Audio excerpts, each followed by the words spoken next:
தமிழகத்தில் உள்ள இந்து மக்கள் அனைவரும் சிந்தித்து செயல்படக்கூடிய நமக்கான காலமும் நேரமும் நெருங்கிக் கொண்டிருக்கிறது. இந்து மக்களே, நம் தமிழ் கடவுள் முருகப்பெருமானுக்கு காவடி தூக்கினால் மட்டும் போதாது,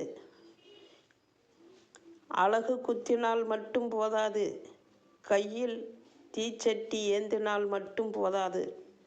நம் இந்து மதத்தை பேணி காக்க வேண்டும். நம் இந்து மதத்தை பேணி காக்க தவறிவிட்டால் நம் நாட்டில் நம் அகதிகள் போல் வாழ நேரிடும்.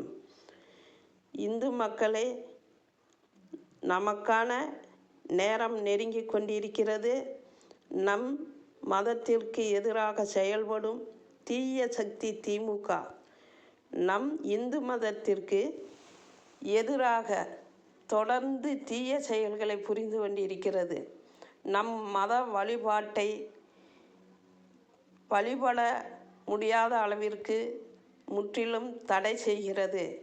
இந்த தீய சக்தி திமுகவை வருகின்ற 2026 தேர்தல் களத்தில் வேரறுக்க வேண்டும். இந்து மக்களை வேரறுத்து எரிய வேண்டும். சிந்தனை கொள்ளுங்கள். இனியும் நம் சிந்திக்க தவறினால் நம் நாட்டில் நம் வாழ தகுதியில்லாதவர்களாக ஆகிவிடுவோம். இந்து மக்களே, கைகூப்பி வணங்கி கேட்டுக்கொள்கிறேன். நம் மதத்தை பேணி காப்போம். தீய சக்தி திமுகவை வேரறுப்போம்.